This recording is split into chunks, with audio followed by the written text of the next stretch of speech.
Assalamualaikum warahmatullahi wabarakatuh.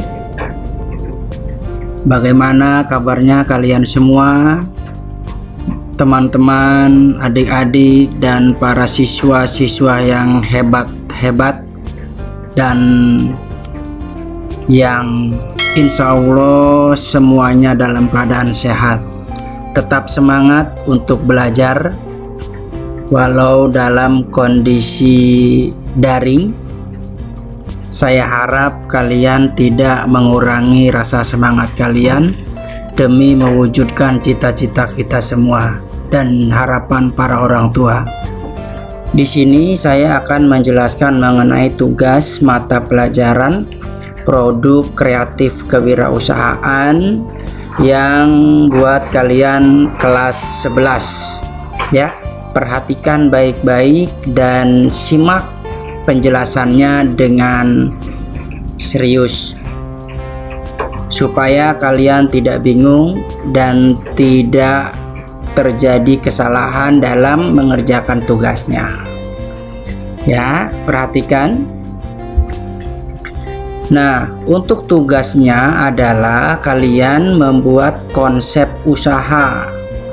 Konsep usaha ini harus kalian kerjakan. Ini harus memuat 8 poin ya. Yang pertama identitas usaha, yang kedua latar belakang usaha, 3 produk yang dijual, 4 sumber daya manusia atau pegawai, yang kelima pemasaran atau marketing, 6 peralatan, perlengkapan dan bahan baku, 7 waktu operasional, dan 8 keuangan. Nah, 8 poin ini harus ada semua dalam laporan konsep usaha kalian. Nah, untuk usahanya nanti akan saya tentukan dan kalian akan saya bagi kelompok ya. Untuk satu kelompoknya nanti akan disesuaikan dengan jumlah siswanya. Ya, mudah-mudahan bisa dibagi, misalnya satu kelompok ada 5 orang seperti itu. Ya, nanti akan saya tentukan di sana. Begitu juga dengan jenis usahanya, nanti akan saya tentukan atau kalian bisa memilih sendiri mau usaha apa. Itu terserah, nanti akan saya tawarkan kaliannya mau milih usaha sendiri atau saya tentukan. Ya, untuk itu gampang ya, tinggal nanti kita diskusikan di kelas nanti. Nah, saya akan menjelaskan bagaimana cara membuat konsep usahanya. Saya akan jelaskan dari poin yang pertama, yaitu identitas usaha. Nah, untuk identitas usaha ini kalian harus menjelaskan mengenai yang pertama adalah pemilik. Pemilik ini berarti orang yang memiliki usaha tersebut ya. Misalnya siapa namanya, silakan salah satu dari anggota kalian atau singkatan dari nama kelompok kalian, itu silakan terserah ya, yang penting ada nama pemiliknya. Nah, selain itu juga di identitas usaha ini ada yang namanya nama usaha. Nama usaha ini yang tadi saya jelaskan, misalnya nama toko, nama kafe, atau nama yang memang sekiranya yang kalian pilih tadi ya, misalnya kafe malam atau rumah makan gazebo. Nah, itu namanya nama usaha. Nah, untuk poin yang ketiganya ada jenis usaha. Jenis usaha di sini menjelaskan bahwa kalian usaha tersebut bergerak di bidang apa. Misalnya kuliner atau usaha dagang atau jasa, seperti itu ya. Nah, ini namanya jenis usaha. Masih di identitas usaha, selain pemilik, nama usaha, jenis usaha, di situ juga kalian harus menjelaskan, mencantumkan alamat usaha. Ya, misalnya gini, alamat usahanya ada di jalan apa, kelurahan apa, RT berapa. Nah, ini namanya alamat. Sama persis dengan kayak alamat rumah. Ya. Oke ya, saya ulangi nih. Identitas usaha itu mencakup pemilik, nama usaha, jenis usaha, dan alamat usaha. Seperti yang tadi saya jelaskan. Ya. Paham ya? Nah, lanjut di poin yang kedua, ini isinya latar belakang usaha. Nah, kalian jelaskan di situ. Latar belakang itu menceritakan sejarah berdirinya usaha kalian. Ya, menceritakan tuh alasannya kenapa ada usaha kamu atau kenapa kamu mendirikan usaha itu, alasannya apa. Nah, belajar ya, belajar mikir. Nah, latar belakang itu seperti apa isinya? Isinya mengenai kondisi lingkungan, terus inisiatif kamu mendirikan usaha, dan tujuan mendirikan usaha itu. Itu bisa dibilang dengan latar belakang usaha. Yang ketiga adalah produk yang dijual. Nah, produk yang dijual ini adalah barang-barang yang kalian jual. Kalau kalian yang tadi di poin ke-1 ini misalnya jenis usahanya dagang, berarti kamu menyebutkan produk-produk yang dijual. Ya, atau kalau kalian memutuskan untuk jenis usaha makanan atau kuliner, berarti produk yang dijual ini isinya adalah menu yang dijual dalam usaha kalian. Nah, untuk poin 3 ini harus kalian sebutkan dan jelaskan ukuran serta harganya. Misal, bagi kalian yang memiliki atau menentukan jenis usaha dagang, misalnya kendaraan misalnya ya dagangnya, berarti di situ motor jenis bebek dengan cc 125 harganya 20 juta seperti itu, atau Matic cc 125 harganya 22 juta gitu ya. Begitu juga dengan usaha makanan, berarti menunya kalian harus tentukan dan ukurannya serta harganya. Misal nasi putih 1 porsi 3.000, teh manis hangat 1 gelas 3.000, seperti itu contohnya ya. Dan yang lain-lain ini sama. Intinya produk yang dijual ini adalah apa yang kalian jual di situ, tapi menjelaskan mengenai produknya, ukurannya, dan harganya. Sebutkan semuanya dari yang kalian jual. Untuk yang nomor 4, sumber daya manusia, ini berarti pegawai. Ya, kamu beri judul sumber daya manusia yang menjelaskan mengenai yang pertama, posisi jabatan atau posisi pegawai. Misal pengawas atau koki ya, atau pembantu koki atau pelayan, seperti itu ya. Dan dari posisi yang disebutkan tadi, kalian juga jelaskan tugas dan pekerjaannya. Misalnya juru masak.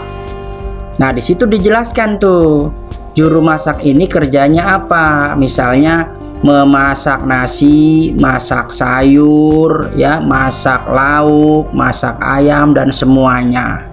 Dan dari setiap posisi dari jabatan yang sudah ditentukan, kalian juga harus dituliskan jumlahnya. Misalnya juru masak 1 orang, pembantu juru masak 2 orang, pelayan 3 orang, seperti itu ya.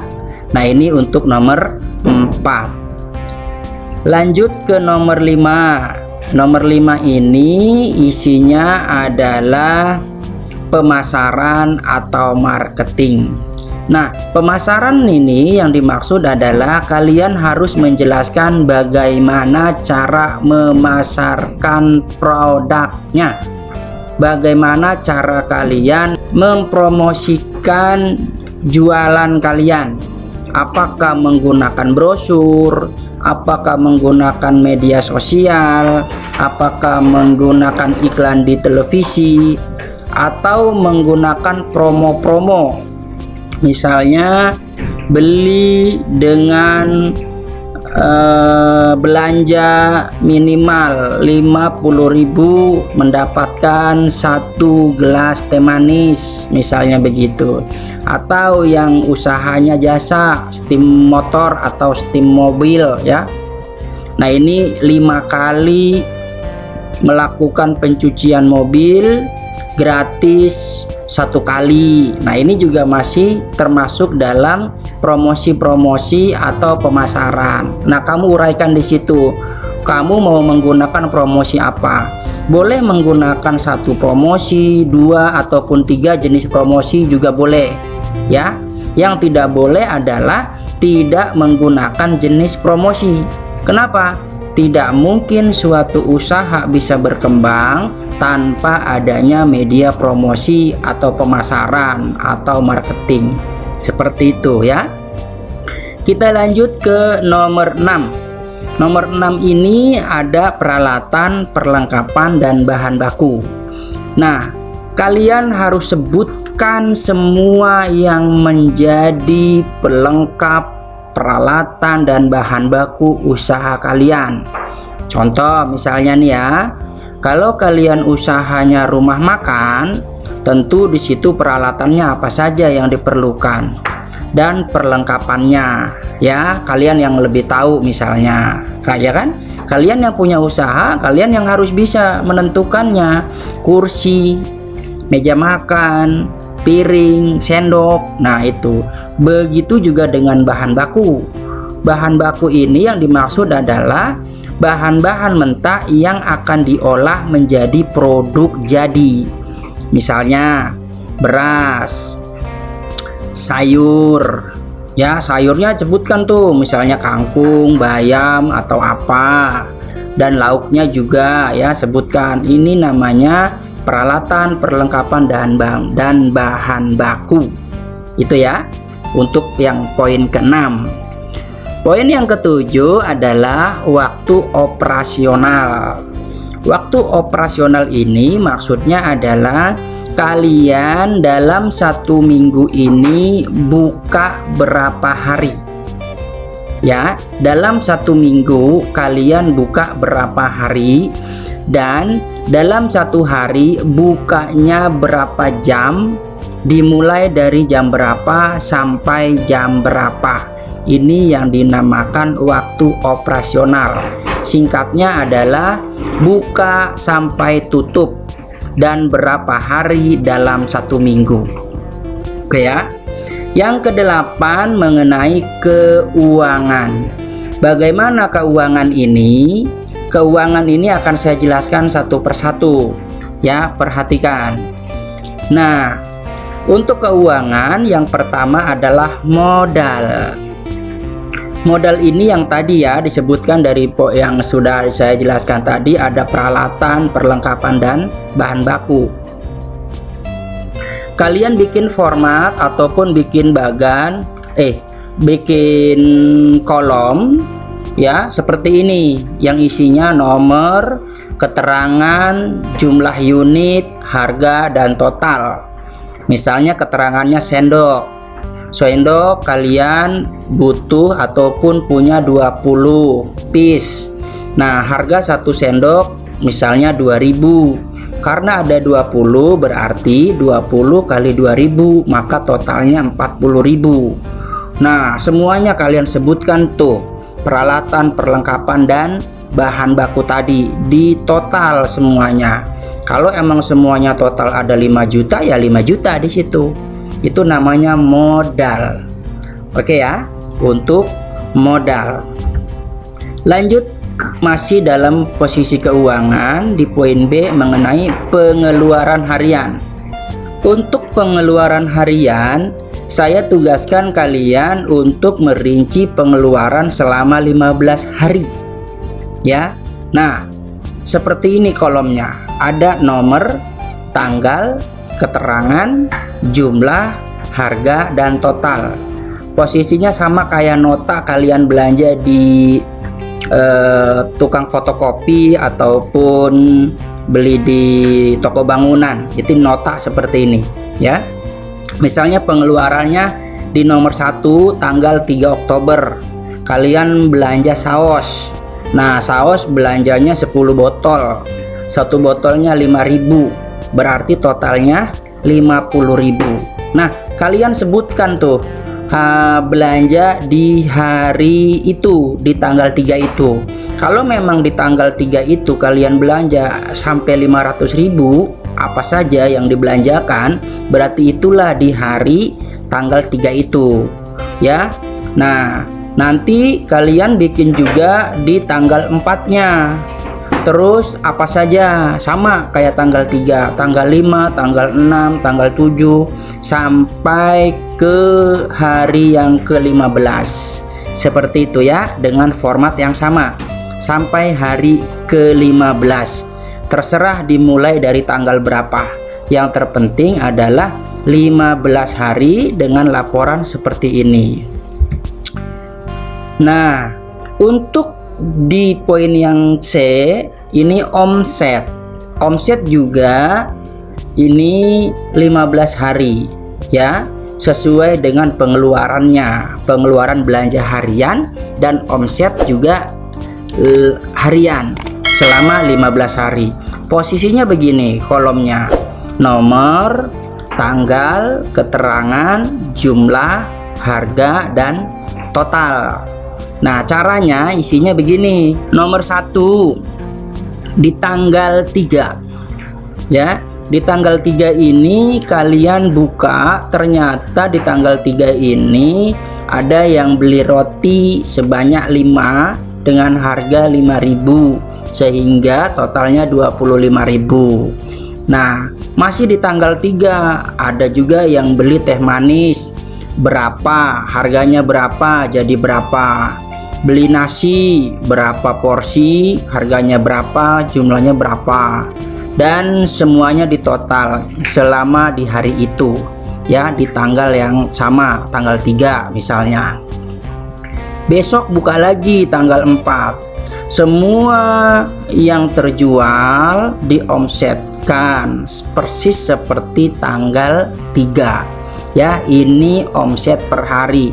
Kalian isi bikin selama 15 hari dengan format yang sama ya. Nah, untuk apa saja yang dijual itu tergantung kalian yang usaha. Kalian usahanya apa? Disebut saja di situ ayam, nasi goreng misalnya ya, teh manis, kopi, dan yang lain-lain. Terserah kalian waktu usahanya itu usaha apa. Yang terpenting omset harian di hari itu ya. Bikin selama 15 hari. Mengenai mulai tanggalnya saya serahkan kepada kalian. Boleh mulai dari tanggal 31, boleh mulai dari tanggal 1 atau tanggal 10. Yang jelas adalah omset harian tanggalnya dimulai sama dengan dengan pengeluaran harian. Kalau pengeluaran harian dimulai tanggal 3, berarti omset pun tanggal 3 ya, harus sama dimulainya. Nah, untuk di poin D masih di keuangan, ini total omset. Total omset ini maksudnya adalah kamu tulis semua dari tanggal omset hari pertama. Misalnya hari pertama kalian buka tanggal 3, omset hari itu 100.000. Berarti tanggal 4 berapa? Tanggal 5, tanggal 6, terus selama 15 hari. Ya, semua omset dihitung. Nanti ditotal tuh omsetnya kalian berapa. Seperti itu ya. Total omset. Berarti omset yang tadi yang di poin C totalnya berapa ditulis lagi di poin D dari total omset harian ya, sehingga kita tahu tuh omset secara keseluruhannya selama 15 hari itu. Paham ya? Nah, untuk cara membuat laporannya seperti ini ketentuannya. Yang pertama, laporannya itu kalian harus dengan tulis tangan di kertas folio bergaris. Ingat ya, buat laporan konsep usahanya ini tulis tangan pada kertas folio bergaris. Nanti hasilnya kamu uraikan seperti posisi yang tadi saya jelaskan urutannya A, B, C, D-nya dan nomor 1 sampai nomor 8 itu ya. Nah, hasilnya di kertas folio bergaris itu nanti kalian jilid ya, dijilid di cover ya. Nanti bawahnya kertas karton yang berwarna biru, atasnya plastik warna putih bening supaya kelihatan langsung. Nah, untuk cover ini berikan atau identitas kalian ya, beri cover dengan identitas kalian. Nah, nanti akan nih bisa kalian lihat ya contohnya nih. Nah, contohnya seperti ini covernya. Di paling atas ini nama usaha. Nama usaha itu berarti kalian nama tokonya atau nama kafenya ya, misalnya kafe malam atau toko makan minum seperti itu ya, yang sudah kalian pilih tadi. Nah, nanti di bawahnya tulis tuh laporan usaha, tugas mata pelajaran produk kreatif dan kewirausahaan disusun oleh kelompok. Nah, kelompok berapa nih? Kelompok 1, 2 ya, nanti akan saya tentukan sesuai kalian mendapatkan nomor kelompok berapa. Dan tuliskan nama lengkap dari masing-masing anggotanya ya, 1 siapa, 2 siapa, dan seterusnya. Oke ya, bisa ya. Mudah-mudahan penjelasan ini bisa kalian pahami sehingga kalian bisa mengerjakan tugas ini dengan baik. Saya tunggu laporannya. Mudah-mudahan ini menjadi bekal kalian untuk berwirausaha setelah lulus nanti, atau saat ini juga langsung kalian bisa buka usaha. Sukses untuk kita semua. Assalamualaikum warahmatullahi wabarakatuh.